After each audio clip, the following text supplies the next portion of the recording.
Şimdi baktığımız vakit gerçekten de Beyrut'u adeta yerle bir eden ve Lübnan ekonomisini şekilde sarsan 10-15 milyar dolarlık bir zarardan bahsediliyor. Bunun dışında biliyorsunuz Lübnan zaten küçük bir yer. Dolayısıyla Beyrut limanının ticari faaliyetlerin dışına itilmesi ve o bölgenin yıkılması esasında Lübnan'ın uzun yıllar zaten ciddi ekonomik sıkıntılar, protestolar, siyasi çekişmeler, hatta göçmenler, iç savaşları yaşamış bir ülkenin daha büyük sıkıntılarla karşı karşıya kalacağının da bir göstergesidir. Tabii bu anlamda baktığımız vakit somut olarak şu anda ortaya çıkmış olan işte şu yapmış veya bu yapmış veya şundan dolayı kaynaklı elimizde bir delil yok. Ancak yapılan tüm açıklamalara baktığımız vakit yani ihmalden bahsedilmekte ve dolayısıyla da burada bir ihmalin ortaya çıkartmış olduğu bir sorunla karşı karşıya. Ancak bunu salt ihmal işin üstesinden geçmekte mümkün değil. Çünkü burada bir bürokratik, siyasi, idari eleştiri getirmek lazım. Yani bu aslında Lübnan siyasetinin, Lübnan idari ve bürokrasisinin ortaya koymuş olduğu bir sonuçtur. Neden mesela bunu bu şekilde tarif ediyoruz? Çünkü Lübnan 1989 yılında Tayyip Anlaşması'yla sorunlarını çözme noktasına bir adım atarken aslında Lübnan'ın kuruluşuna vesile olan ülkenin dinsel ve mezhepsel anlamda kotalaştırması ve bölünmesi siyasetini bir nebze devam ettirmiş. Dolayısıyla bugün gelinen aşamaya baktığımız vakit esasen Lübnan'ın yaşamış olduğu temel sıkıntı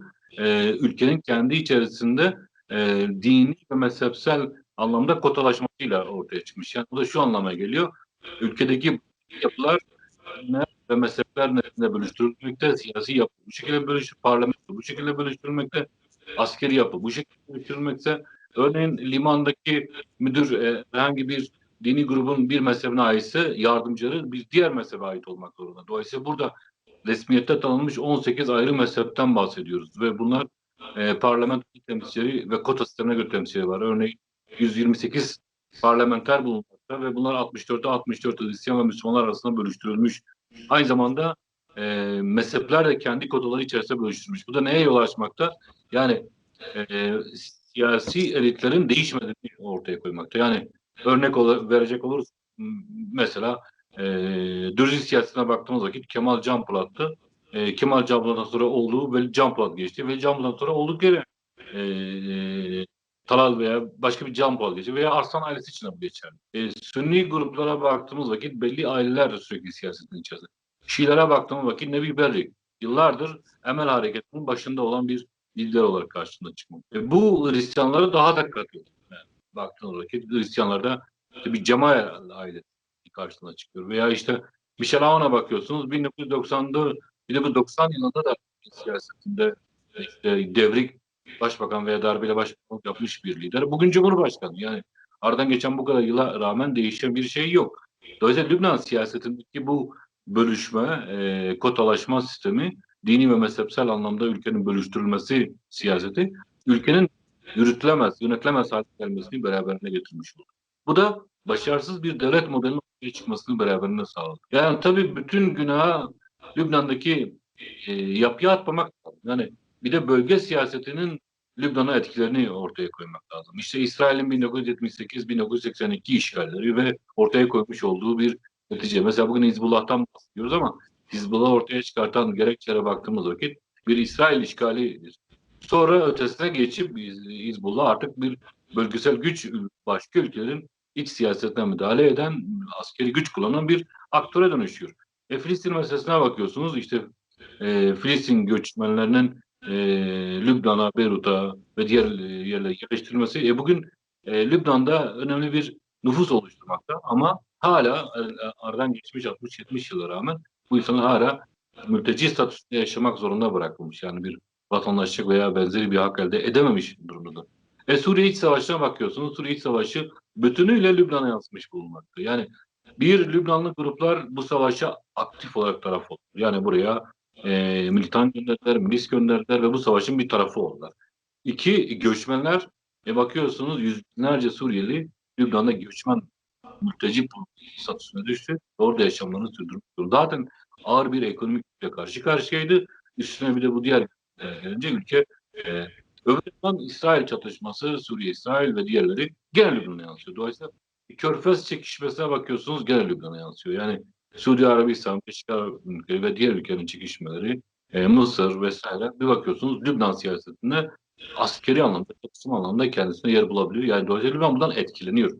İran keza gene böyle yani. Dolayısıyla Lübnan'ı e, yalnız Lübnan olarak ele alamıyoruz. Yani Lübnan küçük bir Orta Doğu'dur. Hani eskiden derlerdi işte Beyrut Orta Doğu'nun Paris'idir. Maalesef bugün Lübnan Orta Doğu'daki tüm çatışmaların, çekişmelerin, rekabetlerin bir nebze yansımalarını üzerinde görmekte. Ve dolayısıyla bu da neye yol açmakta? Ülkeyi istikrarsızlığa itmekte ve ülke istikrarsızlık süreci içerisinde kalmaktadır. Tabii bugünkü patlamaya baktığımız vakit, yani Ağustos'un başında meydana gelen patlamaya baktığımız vakit e, bir ihmalden bahsediyoruz ama bu ihmali bugünkü hükümet işte istifa eden aslında bir hükümeti mi gerçekleştirmiştir? Oraya da bağlamak pek gerçekçi olmak, yani gerçekçi olmaz. Çünkü 2013 Eylül'den itibaren limanda demirlendirilmiş, tutulmuş bir gemiden bahsediyoruz ve burada birçok başbakan, yani daha doğrusu şöyle demek lazım. Bütün siyasi elitler, yani Cumhurbaşkanı Michel Aoun'un da bilgisi dahilinde, Meclis Başkanı Nebih Berdi'nin bilgisi dahilinde, Hariri ailesinin de bilgisi dahilinde, yani Saad Hariri'nin de başbakan olduğu dönemlerde bu gemi oradaydı.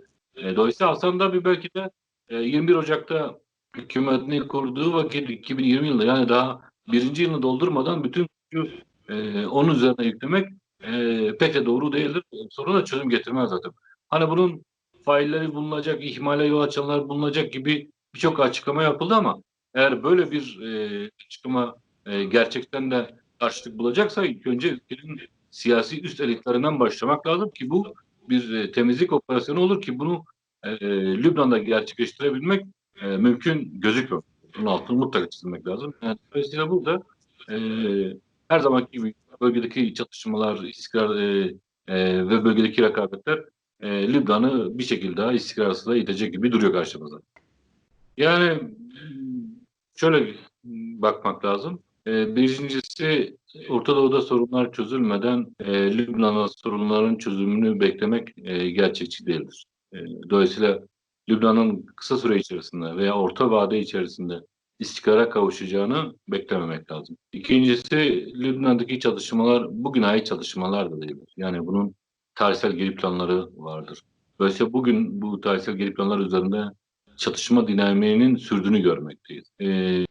Geçmişe bakacak olursak mesela Osmanlı öncesi dönemde de ve Osmanlı döneminde de burada çatışmalar sürekli var olurdu ve sürekli uluslararası güçlerin de müdahalesiyle karşı karşıya kalırdı. Yani hatta Osmanlı döneminde bir dönemler Fransızlar ve İngilizler buraya ta Suriye'nin içine kadar asker çıkarttılar. İşte burada dini çatışmalar var. Dolayısıyla da bu dini çatışmaları sonlandırmak için dış müdahale gerçekleştirildi. Yani dolayısıyla bugüne ait bir dış müdahale 1859'lu yıllardan bahsediyoruz, dış müdahale.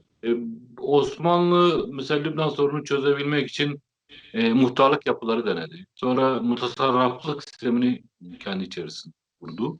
Ve bu mutasarraflık sistemi belli ölçüde bir istikrar kazandırabilmişti. Ancak bugün gelinen aşamaya baktığımız vakit Fransa'nın Birinci Dünya Savaşı sonrası Büyük Lübnan'ı kurma hayali, bu Büyük Lübnan'ı kurma hayali derken zaten kendi içerisinde farklı dini mezhepleri barındırırken üstüne yeni yeni grupları kattı. Yani özellikle Sur'un, Trablusşam'ın, Baalbek'in de Büyük Lübnan topraklarına katılmasıyla birlikte zaten ülkede var olan Dürzi, Maruni çatışmasına bu sefer Sünni ve Şiiler de çünkü Seyda'yı da eklediler. Hepsi katılmış oldu ve dolayısıyla bugün ülkede yaşanan temel sorun bu. Düşünün, ülkede bir bağımsızlık öncülerinde bir nüfus sayımı yapılıyor ve 100 yıl, yani yaklaşık işte 70-80 yıldır bir nüfus sayımı yapılmıyor. Neden? Çünkü nüfus dengesi değiştiği ortada. Bütün bunlara rağmen yeni bir siyasi yapı oluşturmak için 1989'da Suudi Arabistan öncülüğünde bir toplantı oluyor. 15 yıllık bir iç savaş yaşandı. Yani o bir iç savaş sonrasında yeni bir düzen kuruldu. Şimdi e, yaklaşık 2 yıldır durmaksızın sürekli siyasi protestolarla karşı karşıya. Zaten aslında bir hükümeti de protestolar üzerine kurulmuş bir teknokrat hükümeti olarak karşına çıkıyordu ama arkasında Hizbullah grubunun desteği var. Yani dolayısıyla Hizbullah grubu kimi yani biz buna 8 Mart veya 14 Mart olarak da nitelendiriyoruz. Bu Suriye'nin asker çıkartmasıyla ilişkili bir şey. Şimdi bunlar neydi? Hasan Darabi hükümetinden önce Saad Hariri hükümeti vardı.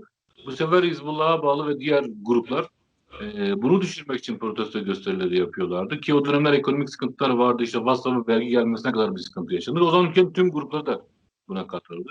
Tüm bu protesto gösterilerine katıldı ve o Saad Hariri istifa ettikten sonra bu hükümet kuruldu. Bu sefer Hizbullah grubu bunu destekledi.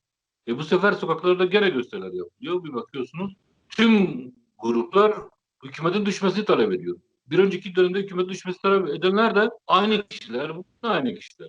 Dolayısıyla aktörler değişmiyor. Yani aktörler değişmiyor. Yalnızca kurbanlar arada bir. Ama bugün saatlerinde tekrar başbakanlık konuşuyor. Yani bir yıl önce protestolar sonucu istifa eden Saatler'in tekrar hükümet kurması gündeme geliyor. Veya işte Michel, yani kaç yıldır ülkenin yönetiminde yer almış. Bu patlamalar öncesi en son bir rapor daha açıklandı. Kendisine bilgi aktarıldı.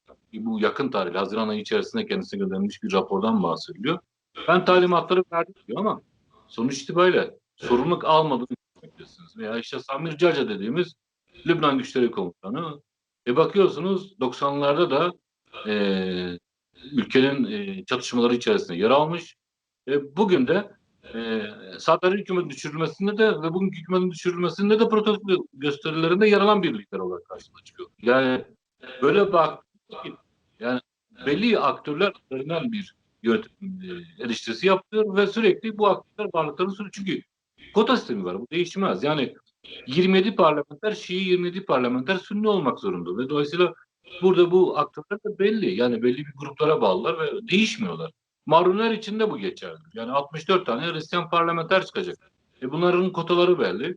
Ermenilerin kotaları belli. İşte Marunların kotaları belli.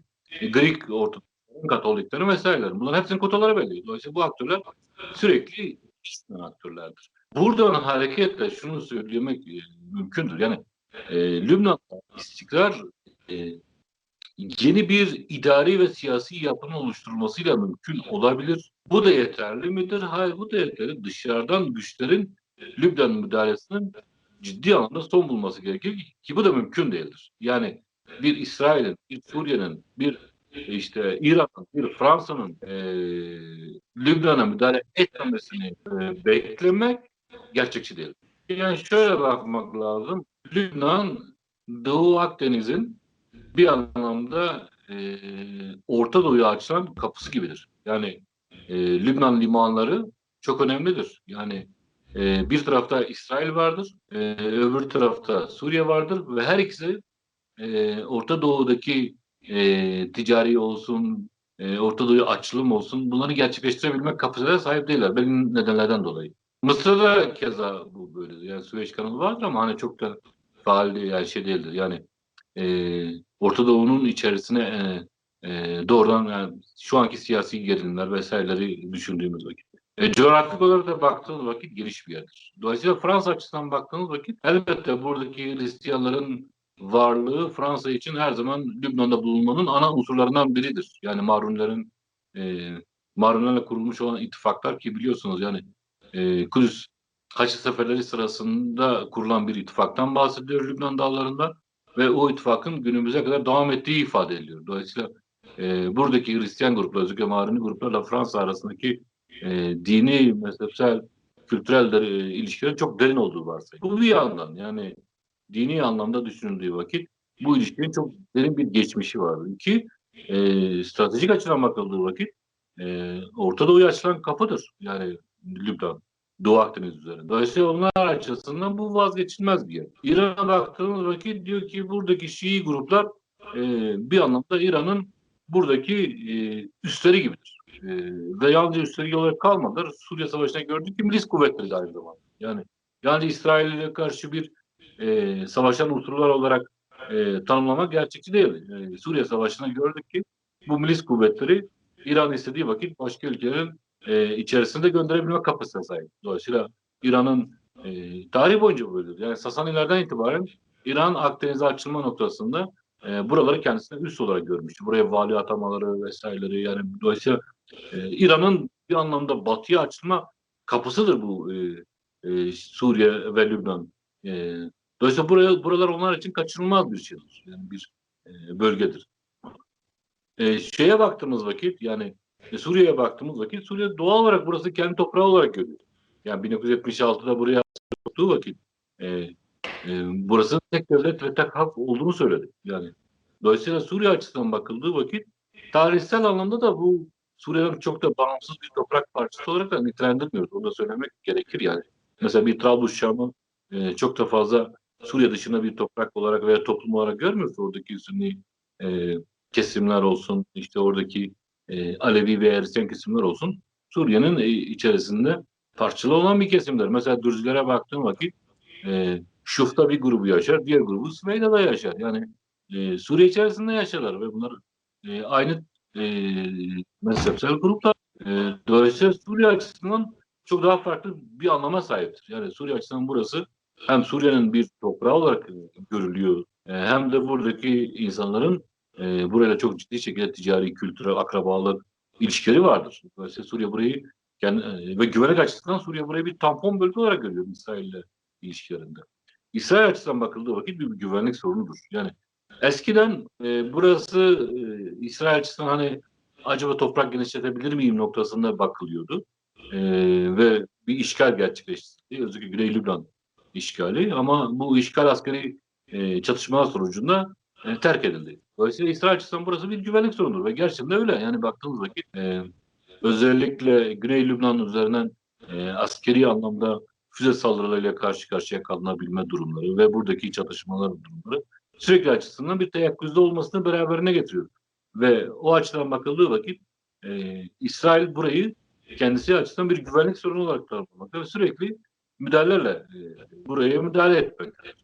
Dolayısıyla böyle toparladığımız vakit bu Suudi Arabistan ve diğer ülkeler açısından da farklı anlamlara sahip olduğunu belirtmek lazım. Onlar da buradaki Lübnan'ı kendileri açısından ayrı bir öneme sahip görmek.